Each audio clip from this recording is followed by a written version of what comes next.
This is Speaking of Pets podcast, where we offer you up-to-date, science-based, accurate information. Oh, Gizmo! Good kitty. You're such a good kitty. And they're looking up and howling in unison. If it affects pets, we'll talk about it.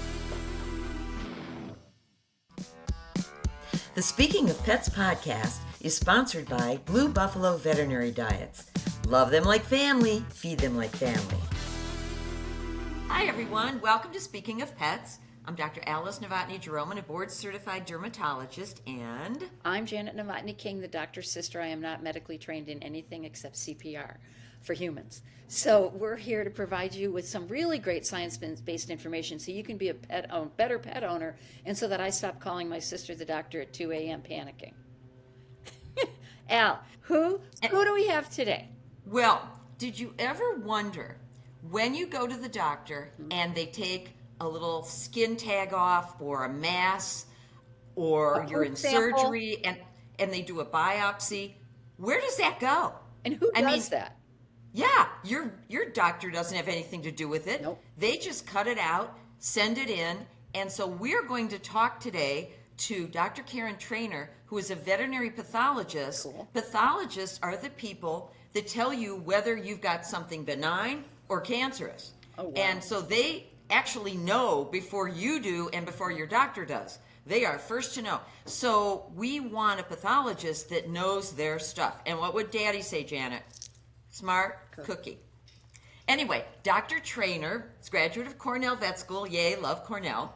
She went on to do a rotating medical and surgical internship in Rochester at a specialty hospital, then did her residency in anatomic pathology and a postdoc fellowship in cardiovascular pathology at Texas A&M. Wow. She's also very involved in the derm world, where she obtained additional training and experience in dermatopathology, which is my area of the woods, skin, while working as a diagnostic pathologist at Abaxis Veterinary Reference Lab.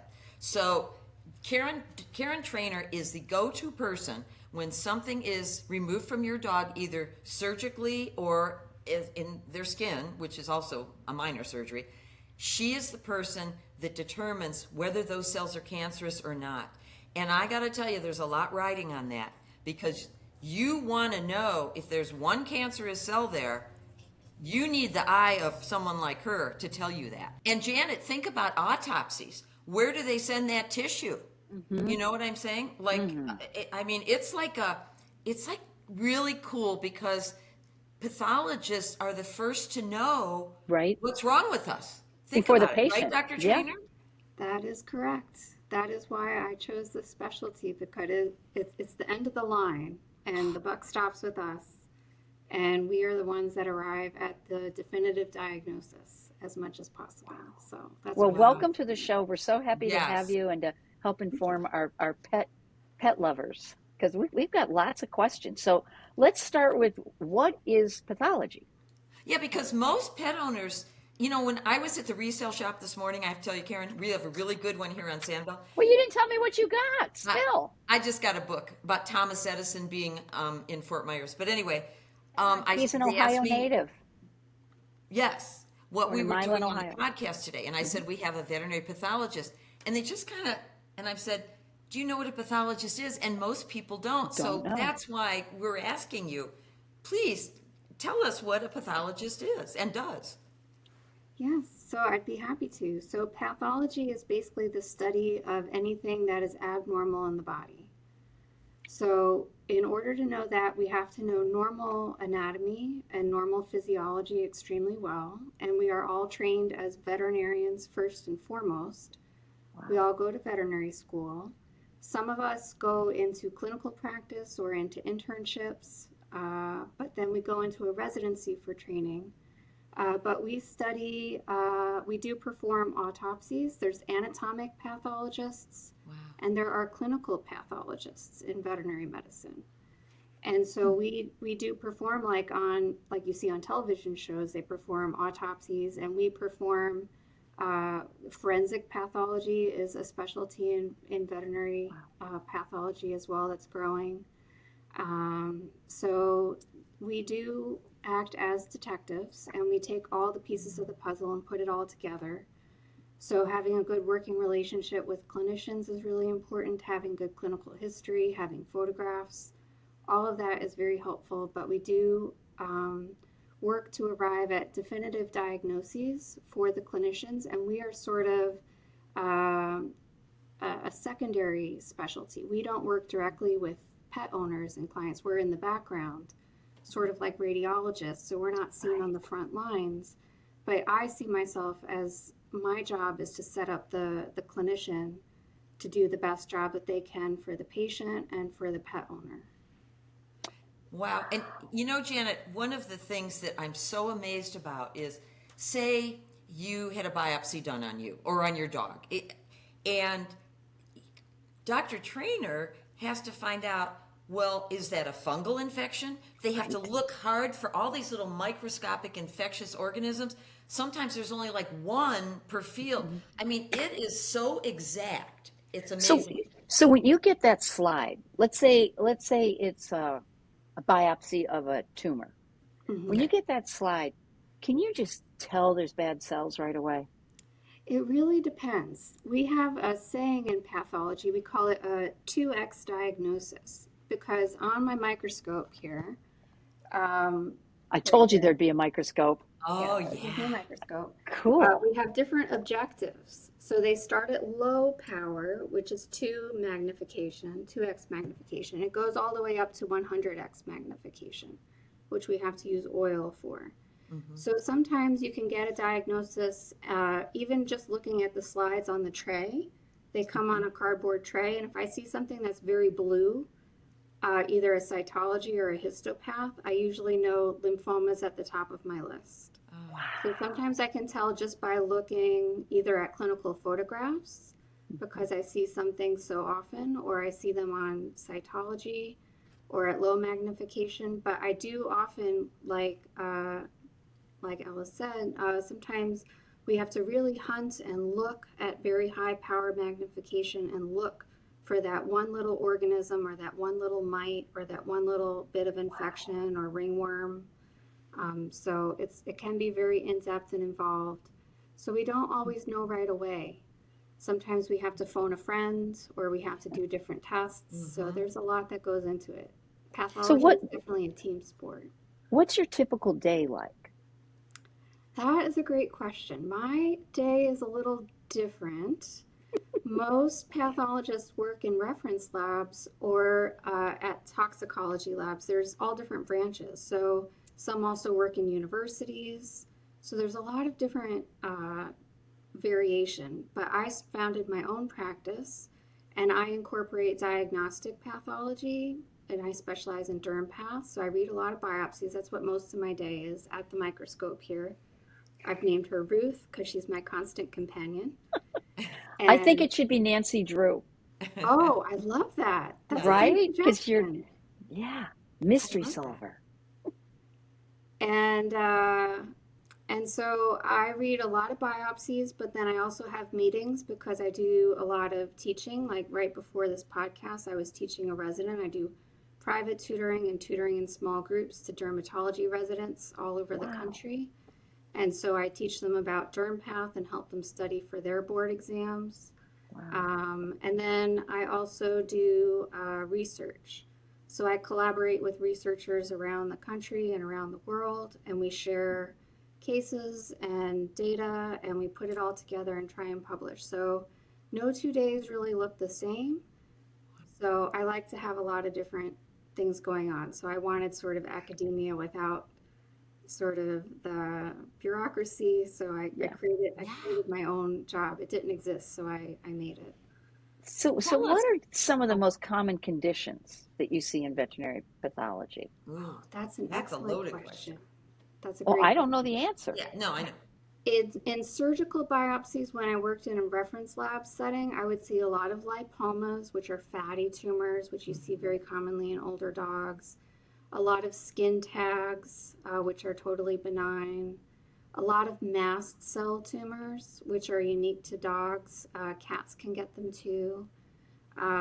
Let's see, a lot of benign lumps and bumps, cysts, follicular cysts that are just filled with keratin, cosmetic things. But they're tested because we want to make sure they're not Right. unhealthy, right? That's exactly right. There's no way to know. Sometimes we can do cytology and there are clinical pathologists, but histopathology lets you see the tissue architecture, and that can be both curative by removing it and excising it, and also diagnostic. And that helps the doctor that removed it. My job is to let them know what it is, did they get it all, and is there anything else they need to do next? Wow. Wow. And as a They get pet it all. owner, when they call you and say, oh, it's just a fatty cyst, you're like, I praise the know. Lord, right? It's such a Yes. relief. Because sometimes mast cell tumors can be hiding inside of lipomas. I've seen that happen before. So Yeah. I love giving good news. I love seeing things like a histiocytoma, which is benign but very rare in people, but super common in dogs. So I love seeing things like a papilloma or something where I get to give good news. That makes me happy. And you know, Janet, a lot of people in my practice would come in and say, I would find a, a mass on the dog, and they'd say, "Oh, it's movable, and there's hair on it, so it's nothing." I'm like, "You don't. I know. You never know it's nothing until you stick a needle in it, or take it off and send it to Dr. Trainor." Hey, Karen, run us through. So, okay, so Janet's dog Libby goes to the vet. They take off a mass. They don't know what it is. They send it to you in a little jar of formalin. Mhm. What happens then?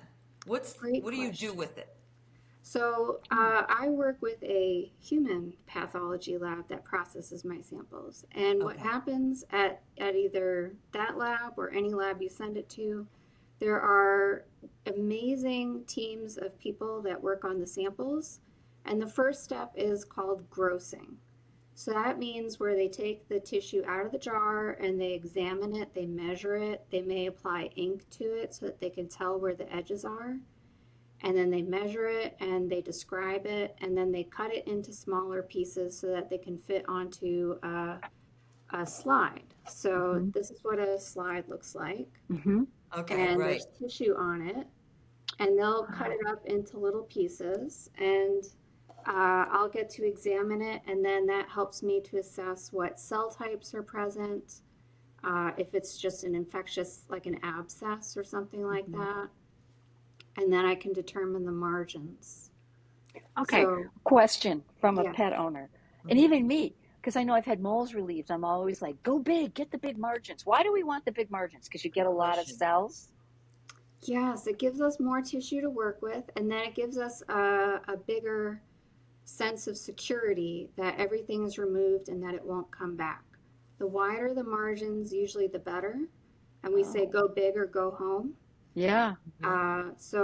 But you also have to say within reason. Like if it's in a cosmetic area or it's just not practical to take a large biopsy from, say a cat's nose, that might not be practical. You may have to adjust your biopsy technique, and that's something that I do in my practice is I advise clinicians about what types of biopsy are most appropriate.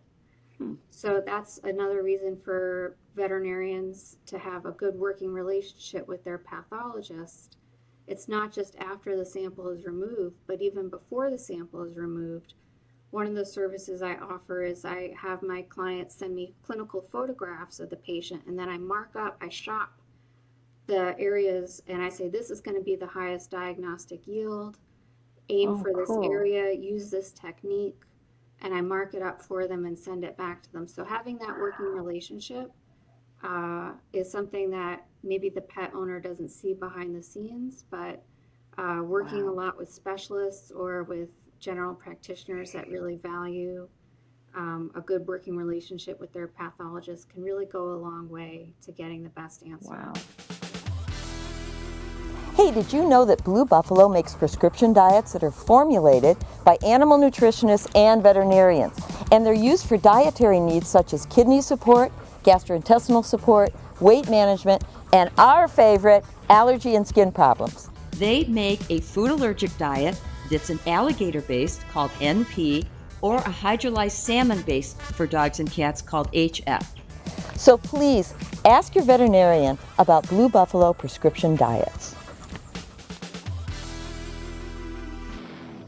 So how do you ensure like the accuracy and reliability of your work, of your diagnosis?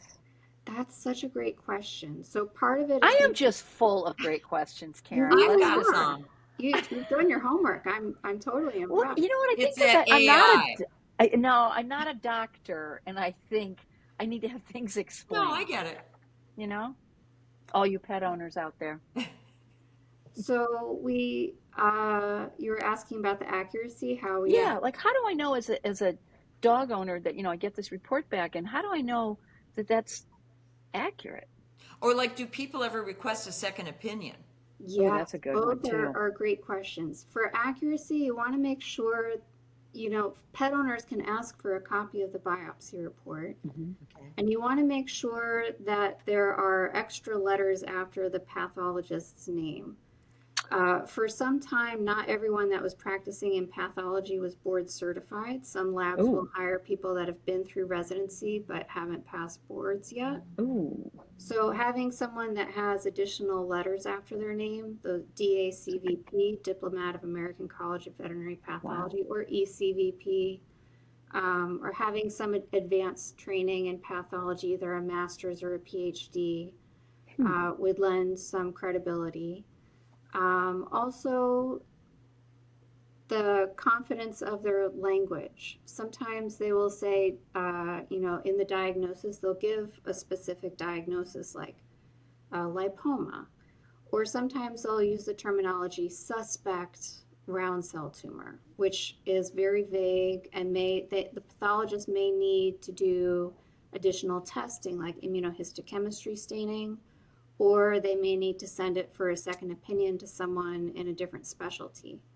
Hmm. Like I used to read a lot of spleen biopsies, splenic biopsies, or spleens that were removed to look for things like hemangiosarcoma, which can happen in the spleen of dogs, and other things. But now I don't look at a lot of spleens, and I don't look at a lot of bone. So I phone a friend. So I Yeah. would call someone that does look at a lot of that. And a lot of pathologists have special interests. So if you're not sure, sometimes we'll put on the report, Dr. So and so was consulted on this case, and we arrived at Ah, this together. So that's a good they'll point. get that second opinion, and you'll see that they've done their due diligence, and that can give you a higher level of confidence. Wow. What are the most common issues like in dogs? You Like mean skin tumors or no findings. Like it's cancer. well, That's like a great question. I would say most things are not malignant. Most are okay. not cancer. The most common diagnoses are benign.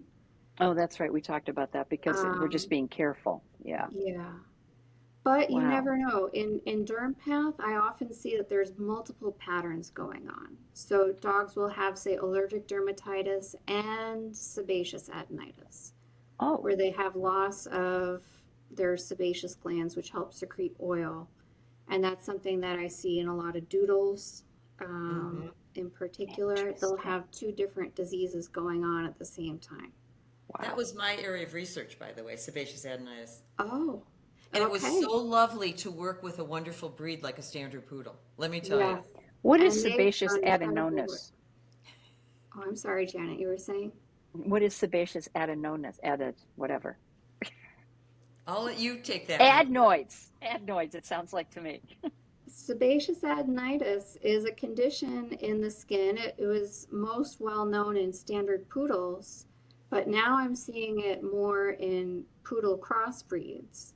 So in doodles, I actually have, I'm working with some colleagues, and we're seeing the same trends in our data, is that we're seeing it more in the poodle crossbreeds than in the standard poodles, because standard poodle breeders have worked so hard over the Yeah. years. They've done all of this testing for sebaceous adenitis, but what the disease is there are specialized glands that sit right next to the hair follicle in the skin, and they produce sebum, and that helps moisturize the skin and keep it nice and lubricated, and keeps the hair coat looking shiny. And when those glands get targeted by the immune system, they will disappear and disintegrate. So then they Whoa. lose the sebaceous glands, and sometimes you're left with a biopsy with no inflammation and just loss of sebaceous glands. And that's a great time to get second opinions because routine pathologists that read general surgical biopsies may miss that if they're not actively looking for the presence or absence of sebaceous glands. That's a good reason to work with a dermatopathologist that always checks for that.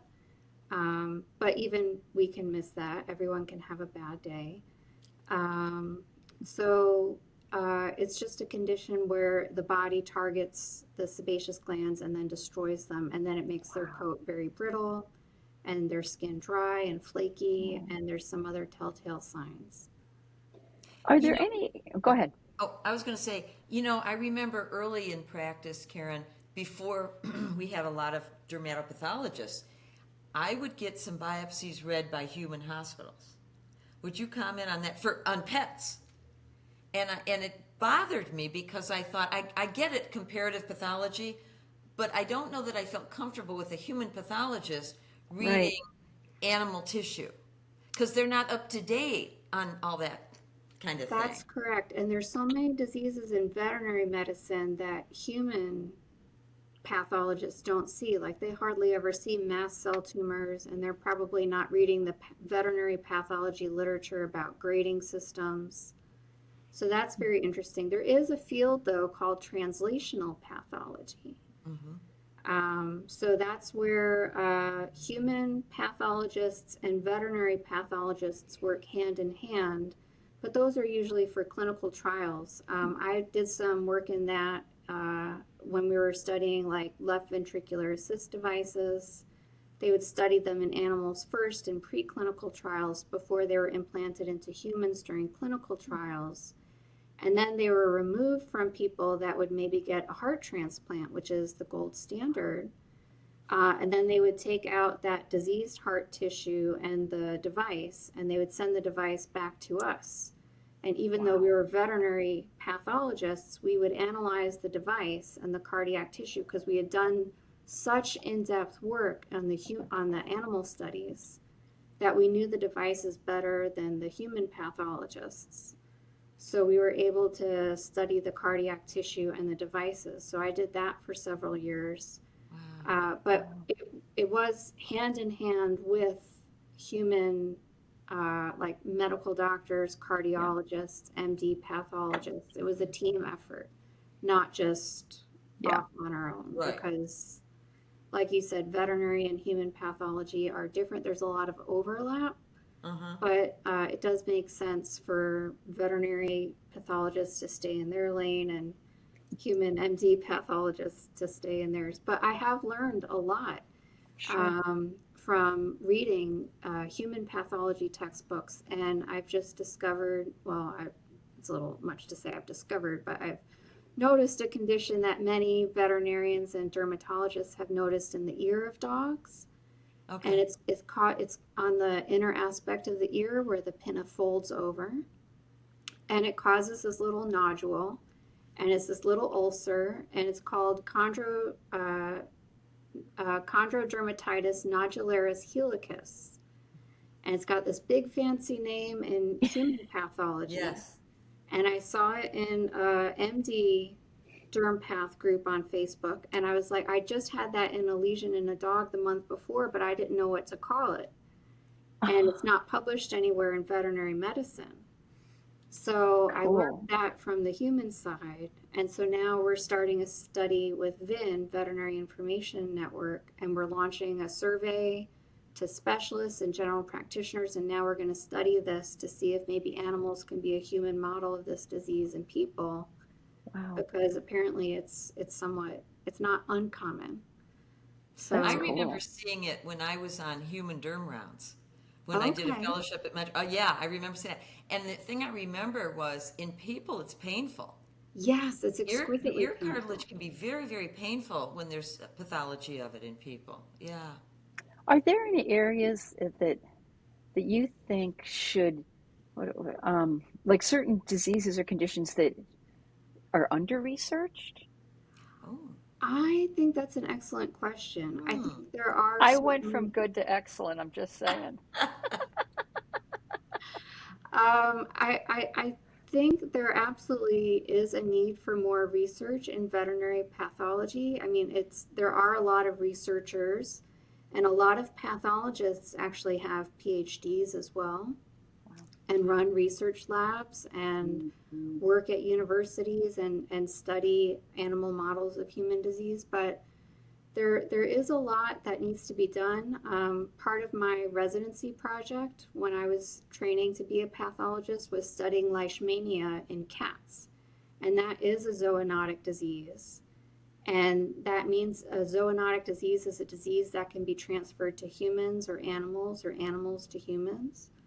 And so that is something that I campaigned for, to make a reportable disease to the CDC, but they weren't interested in it because it was just a handful of cats in Texas. Yeah. But now the disease has been spreading in people in Texas because we have the vector, which is a sandfly, and we have the host, which are wood rats.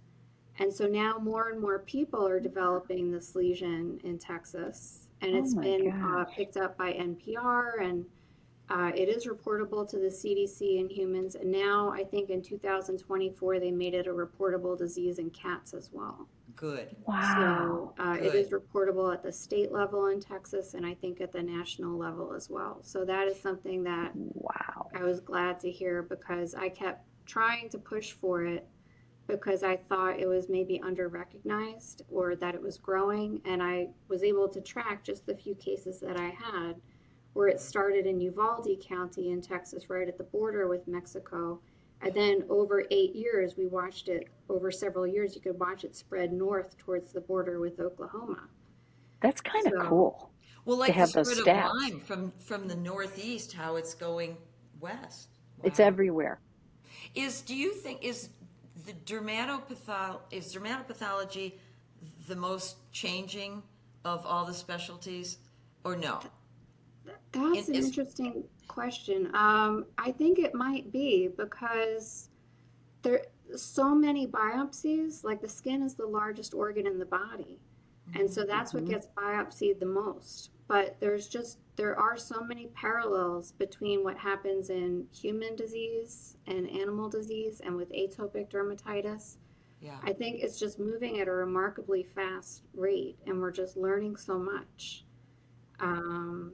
So, there's diseases like alopecia areata, where the hair follicle is targeted by the immune system.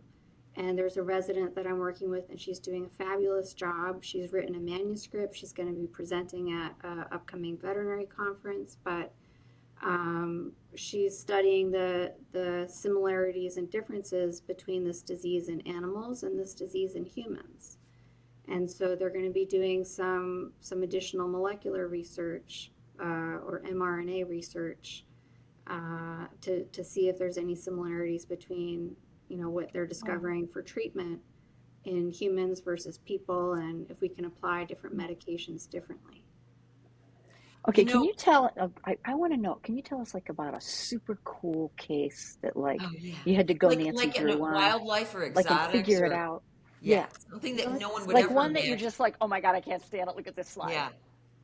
Yeah, every day is like Christmas for me, because I get a new batch of slides and I never know what it's going to be. Right. Like this, and I've had some Amazon package. Yeah, I open the tray and I never know what it's going to be, and I quickly look through them all to see what I'm going to find. And almost all the time, there's something new and interesting that I've never seen before, or a strange condition. There was one condition that I presented at the World Congress of Veterinary Dermatology. It was an older cat that had just a nondescript bump on its forehead, and they went ahead and removed it in addition to another little lesion on its nose.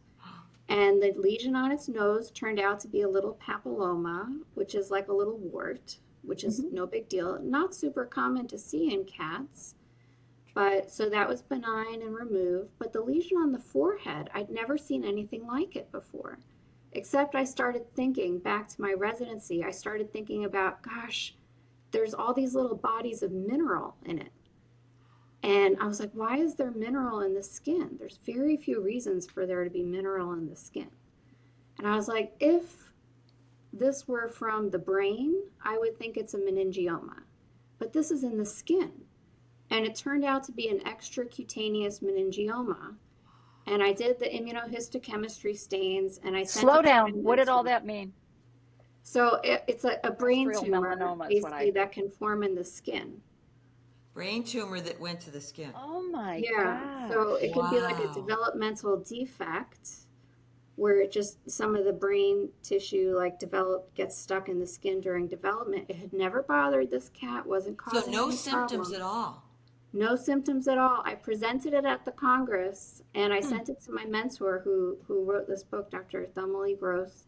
Yeah. And she's like, what else could it be? Because it had these very distinct psammoma bodies in it. And I was like, this looks like the psammomatous meningioma.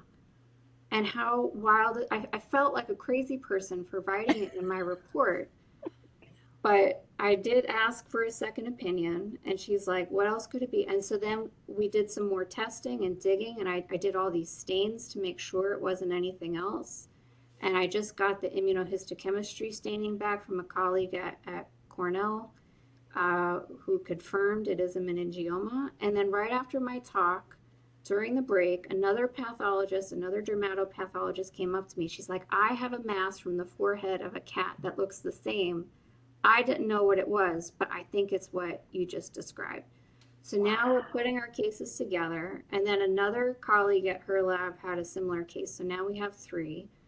And then we're in the process of writing it up. And another pathologist has just reached out to me. She heard through the grapevine that we're working on this project. And she's got like advanced like CT imaging showing a little defect in the skull and showing the meningioma going out into the skin. And it's just wild. So it was like a real bit of detective work. Yeah. And, it was just something that was crazy, that's never been published before. And then, you just have to really think about seeing either a common lesion in an uncommon location. Wow. And you just really have to use your brain in a different way for pathology. Blue Buffalo Natural Veterinary Diets offer a natural alternative in nutritional therapy. With their in-house research and development team with over 300 years experience in well, pet, and veterinary therapeutic diets, more than 600 scientific publications, and more than 50 U.S. patents. Blue Buffalo Natural Veterinary Diets. Talk to us about when you say immunohistochemistry, talk to us about stains. Like, why would you stain a slide? That's a great question. So when we look at slides, they normally have a pink and purple coloration to them, and that's hematoxylin and eosin. And so that helps give us the architecture of the borders of the cell and the insides of the cell and the structure of the hair follicles and other structures in the body. But then we can use something called special stains. And those we use when we're looking for like a fungus. We'll use like a special stain that has silver in it, or we have pigmented fungi. We'll use a Fontana Mason, or we'll have Cryptococcus is a type of fungus, and you can use a mucicarmine, which is actually specific for Cryptococcus. It lights it up, Janet, so you see that organism. Ooh. So very cool. Yeah, we have a lot of different special stains that we use, and we rely on heavily. We look for different bacteria, and we can tell like nocardia apart from actinomyces based on whether or not it's gram positive or gram negative. And gram is a certain type of stain that we use, and that highlights bacteria. And then acid fast stain is another stain, and one of those bacteria, the nocardia, can be weakly acid fast. So that can give us a quick and dirty clue that we're looking at nocardia as opposed to actinomyces. Maybe the clinician didn't get their cultures back yet, or maybe they didn't culture, they wasn't in the budget, but a special stain is relatively inexpensive compared to all of those tests and can sometimes give a lot of powerful information. And then immunohistochemistry, those are a little more expensive for to perform. They're a little more in depth. But that tells us about the markers on the surface of cells. It also works for infectious diseases, like viruses, but we use it especially for tumors. When we have a tumor that might not be as well differentiated, or like that cutaneous meningioma, where we're like, well, we think this is what it is, and then we have to prioritize which stain is going to help us get to the final answer and rule out all the other conditions. So it's like a Rubik's Cube, and you've got to work your way through it. And that's part of how I view my job as well, is setting up the clinicians, is helping them prioritize, and the pet owner's money, because money isn't unlimited. You've got to be wise with resources. And you don't want to spend it all on diagnostics if they could reserve that money for treatment.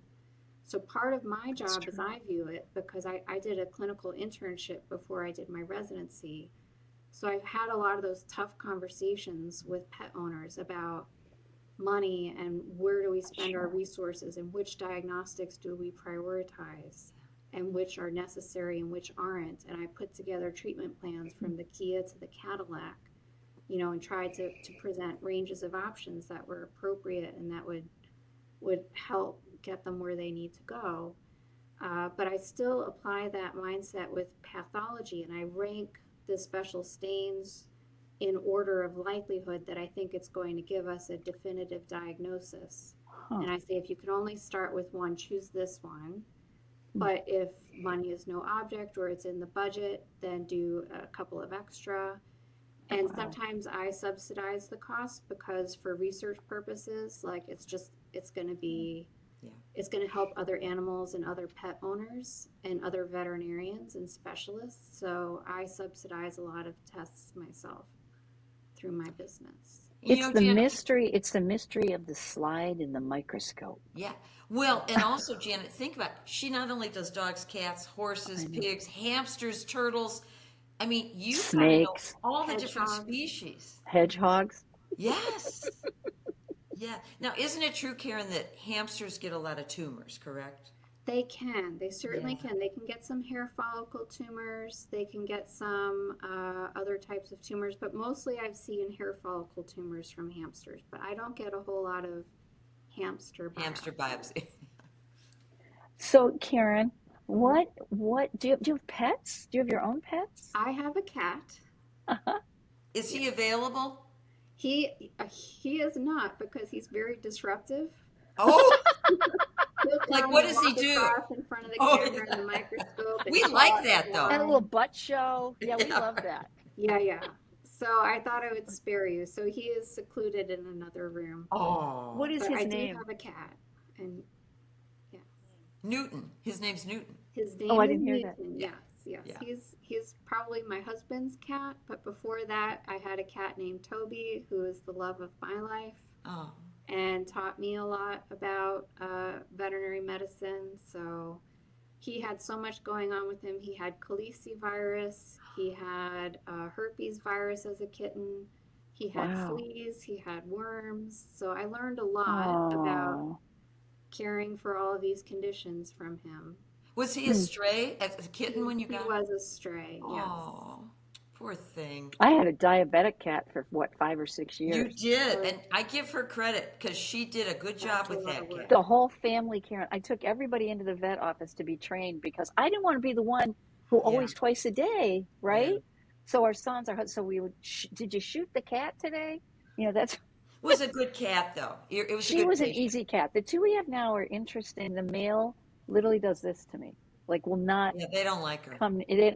She does. He doesn't. Oh, so he doesn't. We don't get it, but it is what it is. And I always get every summer poison ivy from my cat. Oh my God! Summer. All over her legs. It rubs on my legs, or I'll pick him up and then I get it here, and I'm like, darn. She gets it bad. Oh my gosh! I do. Yeah, it's bad. You know, Karen, one thing that's incredible to me is humans with cutaneous T-cell lymphoma. They kind of blow that off. Oh, just put a little steroid on it or go for light therapy. Wait, what is that? cutaneous T cell skin lymphoma, like lymphoma of the skin. And then when dogs get skin lymphoma, it's deadly. It is It's bad news. amazing to me how benign it's treated in humans, and in dogs, it's, I mean, they could live 2 months. Oh my gosh. Yeah. I remember at my human derm appointment, there was a new PA and she decided she was going to specialize in dermatology. And I said, well, what made you pick derm? And she said, I did rotations and it really interested me. And my doctor chimed in and he said, listen, 75% she had started in ER. And she said, I learned about skin from ER. And he said 75% of the cases he saw in ER were skin related, like Sounds like burns. veterinary medicine. Right? I thought that was really interesting in Yeah. human medicine because it is the largest organ, right? Yeah. Yeah. Okay, Karen, I got to ask you. We have a couple questions we ask all of our guests. Okay. What is your passion about your work? Oh, I could tell that. You and Ruth got a thing going there. We do, we do. I love seeing things I've never seen before and learning about new things, and I love teaching, and I love sharing the cases that I have. I run a Facebook group called the Vet Derm Path Forum. We have over 8,000 members from more than 100 countries around the world. Wow. And so I share interesting cases and encourage other members to share their cases and resources. So that really lights me up, is being able to teach and share that, because the reference book that we all use is out of print now. And I feel very lucky to have gone through the training, because some people in other countries don't have the ability to go through residency. Right. And have the same training or even have access to the same textbooks or resources. So my mission is to try and democratize the knowledge we have about dermatopathology and try and help people with their cases. And I do a lot of consults for people. People will reach out to me, either send me DMs or post or email me and look at this case. What do you think? Can you help me with this? And some of them have fascinating cases, and it feels good to be able to give back and help other people and help animals and help their owners, because being a pet owner myself, I know, how hard that is to not know We've or all not have been there. answers You're or right. not have closure, or peace of mind, or know that you made the right decision. Because sometimes just knowing can bring a relief. Maybe it's not the best news, but at least you know. It's funny when you were talking about the cat with the funny thing, the odd thing here. I was thinking, I wonder if she has a Facebook page about that, because she could get more researchers that have found that. But I thought, oh, maybe she'll think that's great. No, you're right. Right? Just put it out there. I put it out on LinkedIn and Facebook. I'm also working on a research project of these strange lesions on the peripheral margins of the ears, around the edges of the ears, in young cats and kittens. I know what And you're that talking about. I posted on LinkedIn and Facebook, and it blew up, and it got like 31,000 views and got shared around the world. And I have cases now that people from all over the world have sent in to me that we're trying to research. We still don't know what it is. No. But it's bizarre. And to it. Hmm?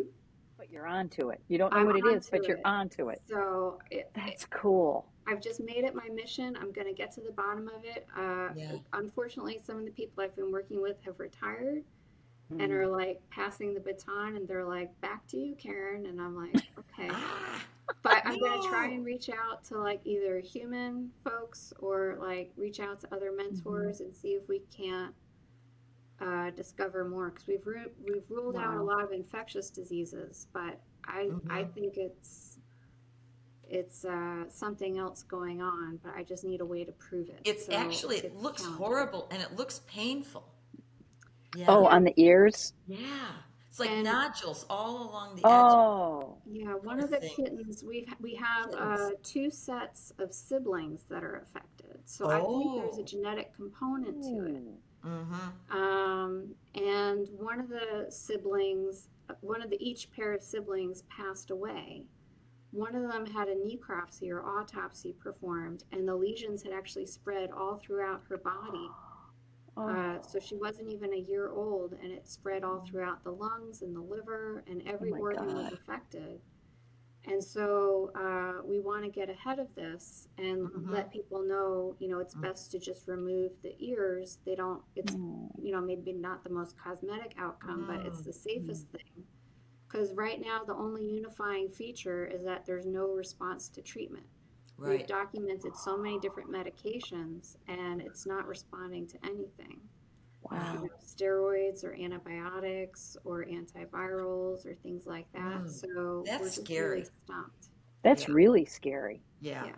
So So Karen, here's our second guest question. What is your pet or human peeve?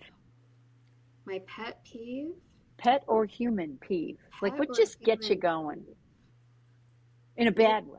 I guess it could be in a good way. But I don't know. I feel like now that I found in my own practice, I built it around minimizing my pet peeves. So Good answer. answer. He's got control now, and that's yes, good. And yes, that's a because good it thing. used to be not getting clinical photos Yes. with my biopsies or my derm biopsies because I need to be able to match up what I'm seeing under the microscope with what the clinician is seeing. I would say probably nasal biopsies without a clinical photo is my pet peeve, or a good description of whether or not there's loss of the normal cobblestone architecture of the nose. Because without that information, I can't tell definitively between either an infectious like mucocutaneous pyoderma, if you want to go along with that, or an autoimmune disease called discoid lupus. So I need that information to tell them apart. And I can hear people when I used to call general practitioners and I would give them a report and say, well, it could be this or it could be that.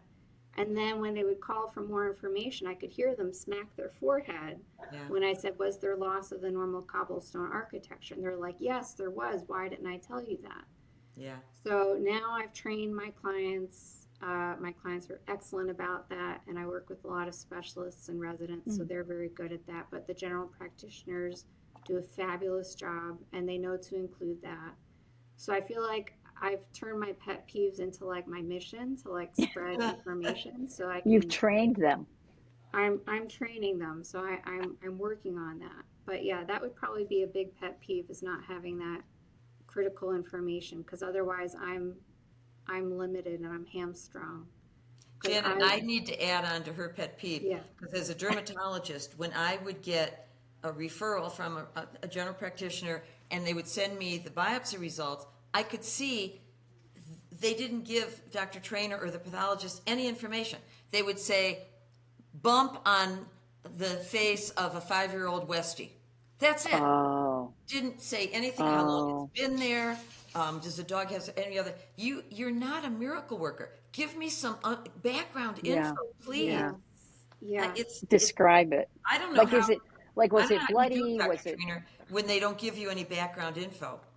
I've learned to just pick up the phone and call. I don't even try and work with those. I just pick up the phone and call. Yeah. Or if I'm reading for, like, I do some contract work for other labs occasionally, I will just say further interpretation is precluded by lack of clinical history. Love it. And then usually within a couple minutes, my phone rings and they're like, oh, let me tell you about Fluffy. And I'm like, thank you. And then I'll go back and I'll amend the report. But I don't like to go back and like change the report. Yeah. Like, No.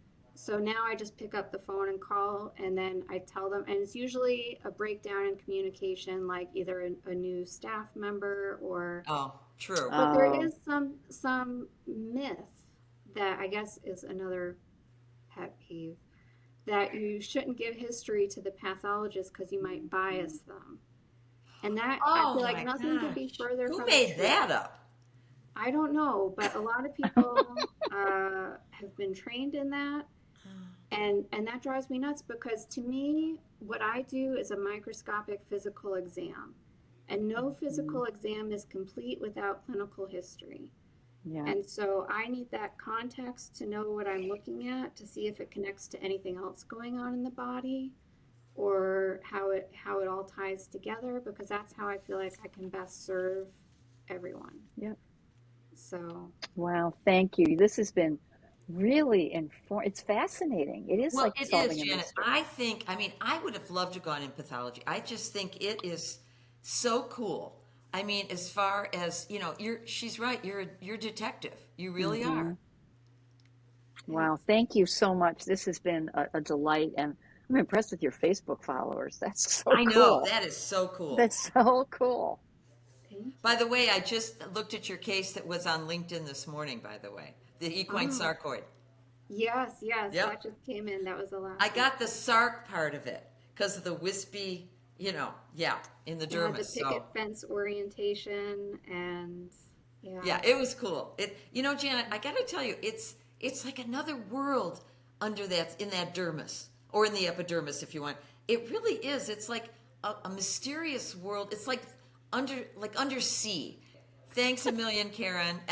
I learned a lot, and I'm like a histopath nerd. And Janet, I know you learned a lot because you had really good questions. Thank you. You're welcome.